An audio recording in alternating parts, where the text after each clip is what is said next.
Hello and welcome back to the Not Old Firm YouTube channel. My name is Ben Banks, here to quickly recap the final weekend of Scottish Premiership football for the 2020-21 season. Action-packed season. We'll do a review of it all next week, most likely, before we take a short break ahead of the Euros and the new season. So we'll just quickly recap the games. Instead of going through the teams one by one, we'll do a fuller video on that next week. Got plenty of stuff coming up on the channel this week. It's an exceptionally busy week. We have the Scottish Cup final previews, instant reactions at the weekend, and we also have two exclusive interviews in the build up to that. One with a part of St Johnstone's 2014 Scottish Cup winning team, and the Hibs goalkeeper who managed to keep two clean sheets in the Scottish Cup final with the Hibees and still never managed to win it. He's also a football agent these days too, so those two are really interesting. Check them out during the week, and as well as that, we've got a very special one that I personally quite enjoyed with former Mull striker Louis Moult as well. So just off the back of his departure from Preston, Graham Alexander, Mull manager, saying the other week there that Louis Moult would be of interest to him, albeit not commenting on individual targets. So plenty of interesting stuff in that if you're a Mull fan.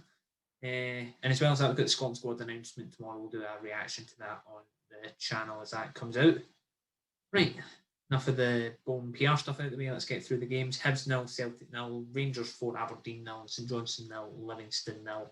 Rounded off the top six fixtures, leaving that as Rangers in first, Celtic in second, Hibs third, Aberdeen fourth. We already knew that heading into the final day. It was at Livingston and St Johnstone that needed sorting heading into that. St Johnstone just needed to avoid defeat to Livingston to secure fifth spot and European football for next season, and they did just that.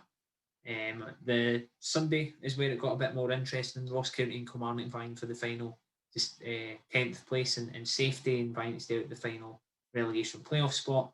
Hamilton 0, Kilmarnock 2. The stipulations with this was Kilmarnock had to win and hope Mull beat Ross County. Kilmarnock were 2-0 up at half time on Hamilton. Mull were 1-0 up on Ross County. It looked to be going Kilmarnock's way, but an inspired second half from Ian Vigurs and Michael Gardine. 2-1 victory for Ross County, and they survived in the Scottish Premiership. Kilmarnock facing Dundee in the promotion relegation playoff final this week and next Monday. And the other games, St Mirren 0, Dundee United 0, which, well, looked a dead rubber on paper. It did secure St Mirren's highest top flight finish since 1989. So well done to all concerned. That's Mirren. We'll go through the games. We were at all three on the Sunday. We weren't at any on the Saturday. We were at one on the Saturday, but not a lot to talk about. At Hibs v Celtic, the one we were at, Hibs rotated. Celtic season was done. It played out like an end of season game. Good season for Hibs. The rotated side showed up well ahead of the Scottish Cup final this weekend. Yeah, not a whole lot to report on this one. Ophir Marciano played his final game and kept a clean sheet. That's about it. Rangers 4, Aberdeen 0. Aberdeen just glad to see the back of this season. Another pretty poor performance from them. Thought they actually started all right. They just had a decent wee spell in the second half. But Joe Lewis, mistake for the first one, and they just went at the races after that, outside that 10-minute spell in the second half. And St Johnstone 0, Livingston 0. Livingston's sort of season petered out. Should mention as well with Livingston and Aberdeen, J. Emmanuel Thomas has moved to Aberdeen from Livingston. Livingston announcing the retained list during the week there, just as recording this. So 13 players leaving them, and J. Emmanuel Thomas is one of them. He moves to Aberdeen on a 2-year deal. Yes, but Livingston season has sort of petered out. They've only won a couple of games since that 14-game unbeaten run when Davy Martindale first took over. So, well, it's been a very good season for Livingston. They've finished 6th in the league, which is still punching above, well above their weight. They've got to a cup final as well. They are losing Scott Robinson. John Guthrie's on the transfer list because he wants to move back to England for family reasons. Effie Ambrose is away. Steve Lawson, Julian Serrano's back to his parent club. All these different things. Scott Tiffany is also away. So it's going to be a summer of change at Livingston. But they've already made inroads to beefing up their squad. Christian Montano arrived last week from Port Vale. Ayo Obaye from Queen of the South is already signed as well feel like I'm missing somebody out. So if I am, let me know. But yeah, summer change at Livingston. Hamilton 0, Kilmarnock 2. Hamilton's fate was already sealed. Kilmarnock looking ahead to the playoffs. Now, we heard from Brian Rice and Kilmarnock manager Tommy Wright at the end of this one. The Hamilton head coach leading a young side into the Scottish Championship next season, whereas Tommy Wright's hoping he can stay out of the division. Yeah, I mean, but it's not. It's disappointing, but we knew the situation before we went in, and they're professional footballers, so they're they were a little bit disappointed in the dressing room, but 5 or 10 minutes now after that, the focus, they're already focusing on what the job they've got to do against Dundee. So I'm pleased that we're going into the games as well on the run of form that we're in. I think it's only 1 defeat in 10 or 11 over 90 minutes, and the level of performance, and we look as if we're a real goal threat. So, over 2 legs we will go into it with confidence based on the performances that we've had recently. Yeah, I mean, Kyle gets the headlines, and some people say rightly so, but it's a team game, and Mitch Pinnock is someone that when I came in wasn't in the team, but had a good attitude in terms of how he worked in training, and you knew that he's a player with quality. And I'd seen footage of him, before he came, and he always seemed to nick goals. And he's played on the right, I think, at Wimbledon a few times, and played as a 10. So, in terms of league positions, it was decided. But in terms of going out into right, winning a football match, every game matters. And I expressed that to the young lads today. And I think you've seen them out there try to do everything they could to win the match. It's disappointing. It's disappointing for everybody connected with the club. Every single player, coach, owners, supporters. It's so disappointing. But we've got to use that. We've got to use that as a tool to remember the disappointment, to spur us on. And that's what we'll do. There's no time for looking back. There's no time for regrets. There's no time for excuses. We need to start now looking forward, because we are where we are, and we need to accept that. Well, that's what we do here. And they're on the pitch because they're good players. And it just so happens that 7 of them were academy graduates. But they showed out there today against a Kilmarnock team that had to win. They've got what it takes. So the experience to get if you play in the Premier League, hopefully, if they have a good summer and a good pre-season, they're ready to go next season. I've seen some angry football managers in my time, albeit not a very long time in Scottish sports media, but I've seen a good few. Graham Alexander is up there in terms of Sunday.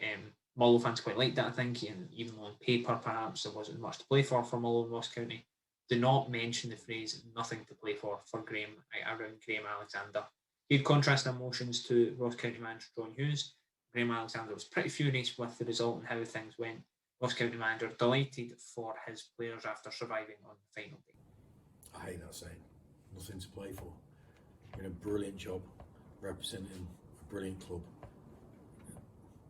If anyone says that again, I'm going to lose my stuff. Nothing to play for.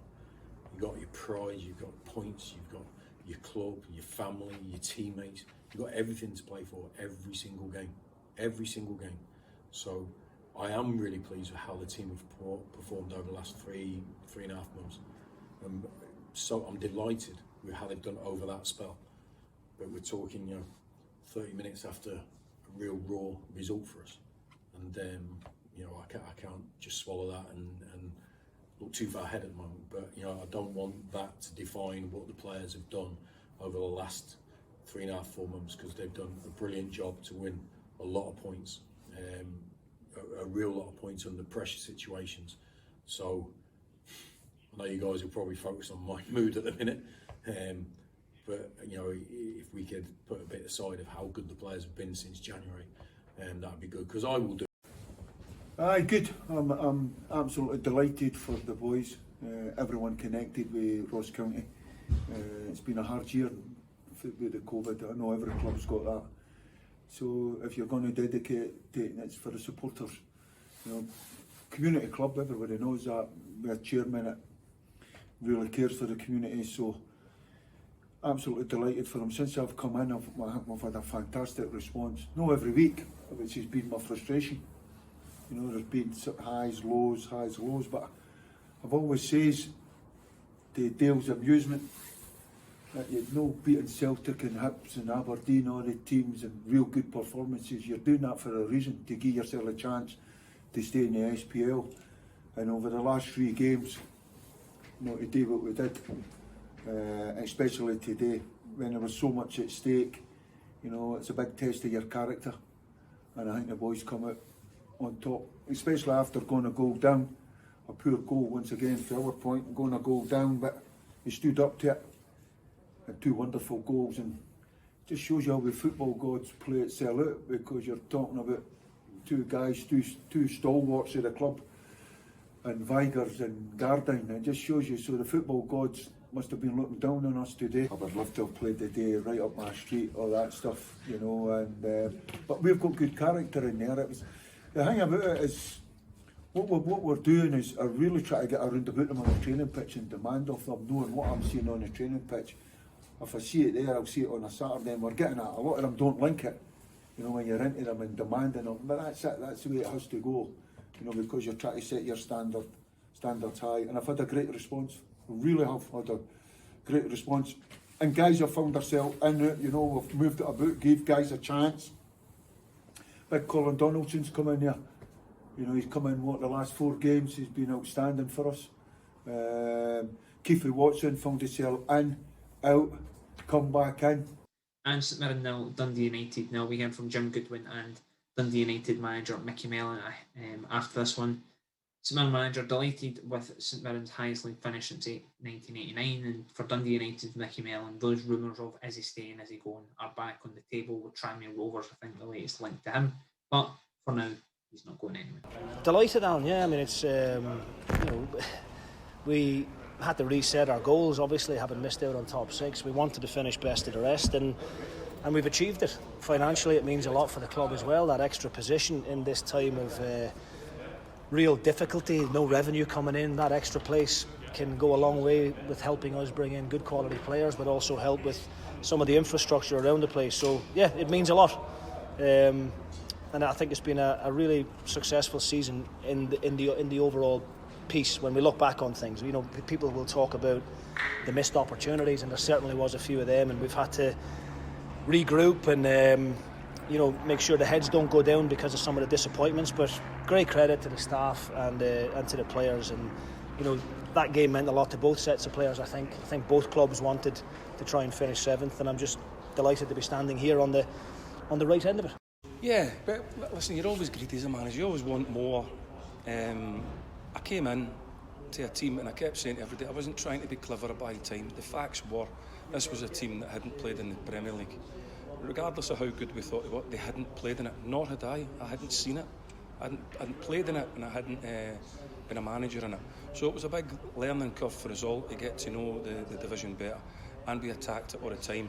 And at times we were brilliant, at times we had periods where we weren't so brilliant, but we kept going and we kept trying to improve all the time. And then today's performance probably is way towards the way that we want to be able to play, except for maybe putting that finishing touch to some of the great little moves that we had. I don't know if everybody wants rid of me or they think I'm really good. I can't work out which one it is. I would take a compliment in the latter, but no, I'm enjoying the job here. I've said all along, and it's difficult for me to comment it because people will go, oh, he's hiding something, he's doing this. I'm enjoying the job here, and until I'm told differently, then I will continue to do what I'm doing, and that's what I expect to be doing. And that's all we've got time for on this quick preview. Apologies, it's perhaps not as long, not as in-depth as it usually is. Yeah, fairly, then there's a reason why you're seeing this a bit late in the day as well. It's been a fairly hectic start to the week, and we'll only get busier as we go into the summer months, but can't complain in the current climate. So obviously mentioned, got 3 exclusive interviews this week: Scotland squad announcement, preview of the Scottish Cup final, instant reaction to the Scottish Cup final, and then obviously one of the exclusive interviews is out this Sunday with Louis Mould. So do check all that out, and then we'll have stuff going into next week as well. So busy with the Premiership playoff final, as well as our usual season review And on Twitter on Wednesday as well, alongside the Scotland announcement, we will be doing our Player of the Year awards type thing, or awards. So go check that out as well. Right, enough of my rambling. Please do remember to subscribe to the channel, like this video, and until next time, take it easy.